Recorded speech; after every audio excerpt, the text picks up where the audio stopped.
कहानी की शुरुआत में हम टाइलर नाम के एक अमीर लड़के से मिलते हैं जिसने अपनी गर्लफ्रेंड मार्गोट के साथ डिनर डेट की योजना बनाई है। वे दोनों हत नाम के एक प्रसिद्ध और महंगे रेस्टोरेंट में जाने वाले थे जिसका मालिक और मुख्य शेफ जूलियन था। यह रेस्टोरेंट एक आइलैंड के बीचों बीच बना हुआ था, इसलिए टाइलर और मार्गोट को वहां पहुंचने के लिए एक बोट लेनी पड़ी। जब वे पहुंचे तो वहां पहले से ही कई अमीर मेहमान मौजूद थे। रेस्टोरेंट पहुंचने पर हेड वेट्रेस एल्सा ने सभी का स्वागत किया और उन्हें पूरे रेस्टोरेंट का दौरा कराया।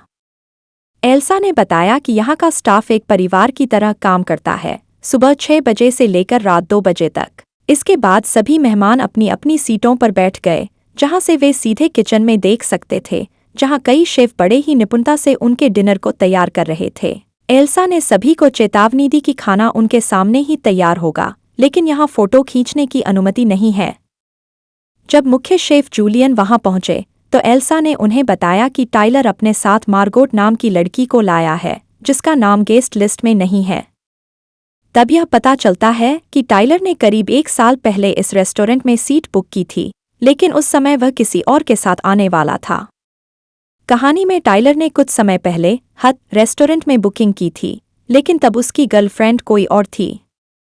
अब वह मार्गोट के साथ आया था, जिससे शेफ जूलियन थोड़ा नाखुश हुआ, पर उसने इसे नज़रअंदाज कर दिया।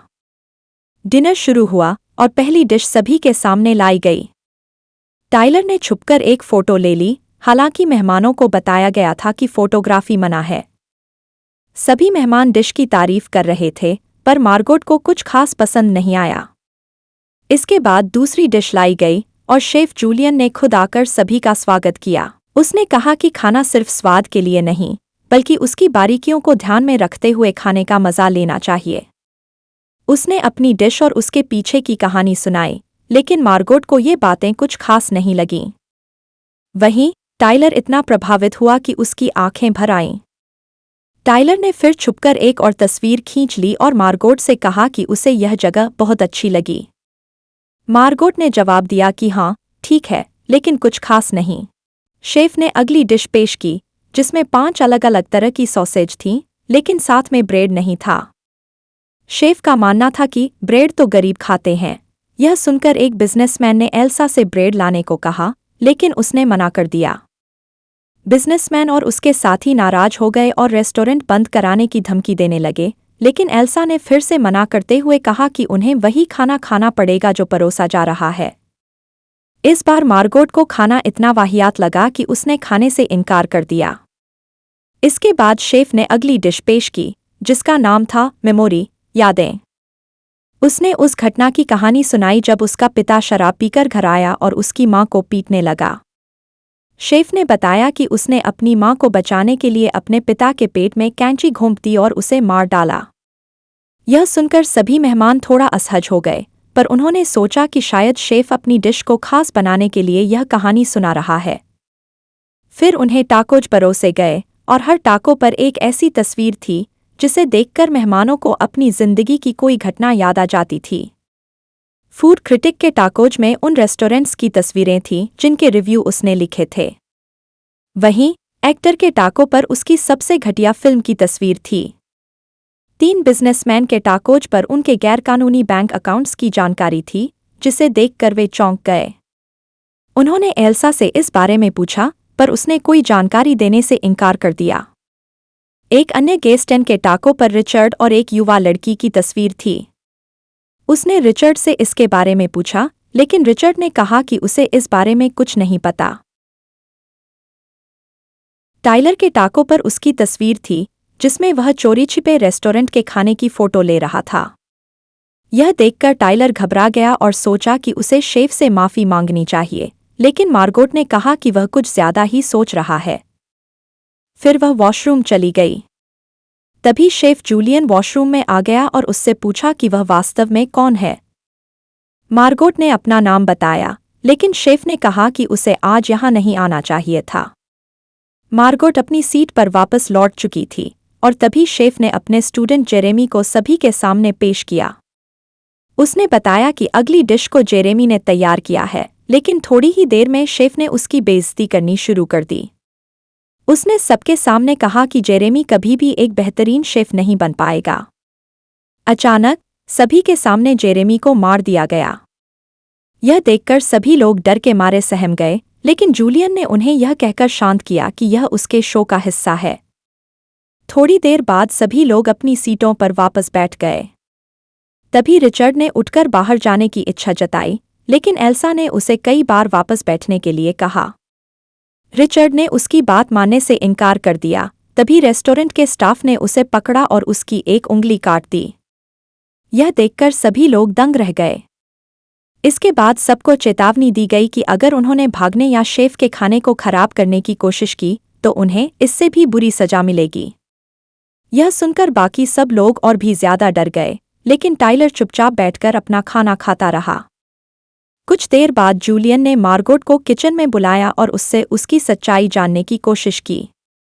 शेफ ने बताया कि उसने इस डिनर की तैयारी दिन रात मेहनत करके की थी, लेकिन उसकी उपस्थिति से सब कुछ बिगड़ रहा था। उसने मार्गोट से कहा कि आज रात सभी मेहमानों की मौत निश्चित है। इसके बाद उसने उसे 15 मिनट का समय देकर यह तय करने को कहा कि उसे मरना है या जिंदा रहना है। मार्गोट घबराकर अपनी सीट पर लौट आई। अगली डिश से पहले शेफ ने पूछा कि अगर किसी के मन में कोई सवाल है तो वो पूछ सकता है। तभी एक व्यक्ति ने सवाल किया कि आखिर वो ये सब क्यों कर रहा है। शेफ ने जवाब दिया कि वह इस रेस्टोरेंट को चलाते चलाते थक चुका है और अब उसे खाना बनाने में कोई मज़ा नहीं आता। उसने वहां मौजूद सभी मेहमानों को इसके लिए जिम्मेदार ठहराया। शेफ ने फूड क्रिटिक को वहां इसलिए बुलाया क्योंकि उसके खराब रिव्यूज़ की वजह से कई रेस्टोरेंट्स बंद हो गए थे और उसका एडिटर हमेशा उसकी बातों का समर्थन करता था। रिचर्ड और एन के बारे में शेफ ने बताया कि वे अक्सर इस रेस्टोरेंट में खाना खाने आते थे, लेकिन उन्होंने कभी खाने की तारीफ नहीं की। उन्हें तो यहाँ की किसी भी डिश का नाम तक याद नहीं होगा। इसके बाद शेफ ने अपने एंजल इन्वेस्टर के बारे में बताया जिसने इस रेस्टोरेंट में पैसे लगाए थे। जूलियन ने उसे लालच के कारण पानी के ऊपर लटकाया हुआ था, क्योंकि उसने बार बार रेस्टोरेंट के मेन्यू में बदलाव करने की कोशिश की थी। अचानक शेफ ने उस इन्वेस्टर को पानी में डुबोकर मार डाला। 15 मिनट बाद शेफ ने मार्गोट को अपने ऑफिस में बुलाया और उससे रिचर्ड के साथ उसके रिश्ते के बारे में पूछा। आखिरकार मार्गोट ने खुलासा किया कि वह एक वेश्या है और उसका असली नाम एरिन है। वह पहले रिचर्ड के लिए काम करती थी और रिचर्ड उसे इसके लिए बहुत पैसे देता था। यह सुनकर शेफ ने एरिन को वापस उसकी सीट पर भेज दिया। इसके बाद शेफ ने टाइलर से पूछा कि वह यहाँ क्यों आया। टाइलर ने कहा कि वह इस रेस्टोरेंट में कई महीनों से आना चाहता था और जैसे ही उसे मौका मिला उसने टिकट बुक कर ली। उसने यह भी बताया कि वह एरिन को इसलिए लाया क्योंकि उसकी गर्लफ्रेंड ने उसे ऐन वक्त पर धोखा दे दिया था। यह सुनकर एरिन को बहुत गुस्सा आया और उसने टाइलर पर हमला कर दिया, लेकिन स्टाफ ने उसे शांत कर दिया। बाद में शेफ ने एरिन को अपने ऑफिस में बुलाया और उससे डेजर्ट तैयार करने में मदद मांगी। शेफ ने उसे स्टोर से एक डिब्बा लाने को कहा और वह चुपचाप चली गई। इस बीच एक मूवी स्टार ने पूछा कि उसने ऐसा क्या गुनाह किया है जिसके लिए उसे यह सजा दी जा रही है। शेफ ने जवाब दिया, तेरी एक फिल्म इतनी बेकार थी कि उसने मेरा मूड खराब कर दिया। एरिन स्टोर से लौटने के बजाय शेफ के घर में चली गई, जहां एक बंद दरवाज़ा था। उसने दरवाज़ा खोलने की कोशिश की, लेकिन तभी एल्सा ने चाकू से उस पर हमला कर दिया। दोनों के बीच जमकर हाथापाई हुई और अचानक एरिन ने गलती से एल्सा को मार डाला। यह देखकर वह बहुत घबरा गई, लेकिन फिर उसने एल्सा की चाबी ली और शेफ के कमरे में दाखिल हो गई। कमरे में उसे शेफ की बहुत सारी तस्वीरें और अखबार के लेख दिखाई दिए। हर तस्वीर में शेफ गुस्से में था, सिवाय एक पुरानी तस्वीर के जिसमें वह एक बर्गर की दुकान में एम्प्लॉय ऑफ द मंथ का अवार्ड पाकर खुश दिख रहा था। उसी कमरे में एरिन को एक रेडियो मिला और उसने तुरंत कोस्टगार्ड से संपर्क करके रेस्टोरेंट में हो रही भयानक घटनाओं की जानकारी दी। इसके बाद वह डब्बा लेकर रेस्टोरेंट लौट आई। थोड़ी देर बाद कोस्टगार्ड वहां पहुंचा। जूलियन ने सभी को धमकी दी कि कोई भी बाहर कुछ नहीं बताएगा। जब कोस्टगार्ड अंदर आया तो उसने कहा कि उसे यहाँ कुछ हत्याओं की सूचना मिली है। शेफ ने तुरंत कहा कि यहाँ सब कुछ ठीक है। तभी गार्ड ने एक मूवी स्टार को पहचान लिया और उसका ऑटोग्राफ मांगा।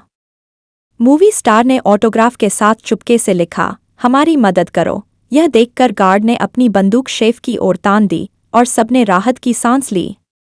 लेकिन तभी पता चला कि गार्ड की बंदूक नकली थी और सारा स्टाफ हंसने लगा। शेफ ने बताया कि यह गार्ड दरअसल उसका ही आदमी था। इसके बाद शेफ ने अपनी आखिरी डिश पेश की, तभी एरिन को एक तरकीब सूझी। उसने कहा कि उसे खाना पसंद नहीं आया। शेफ को यह सुनकर झटका लगा और उसने पूछा कि क्या उसे पसंद नहीं आया। एरिन ने कहा कि उसे बहुत भूख लगी है और शेफ उसे सही से खाना नहीं खिला पाया। यह सुनकर शेफ की ईगो को ठेस लगी और उसने पूछा कि एरिन क्या खाना चाहती है। एरिन ने जवाब दिया कि वह एक अमेरिकन चीज़ बर्गर और फ्राइज़ खाना चाहती है। शेफ तुरंत किचन में गया और बर्गर बनाना शुरू कर दिया। बर्गर बनाते हुए उसे अपने पुराने दिन याद आ गए, जब वह इस काम में बहुत खुश हुआ करता था।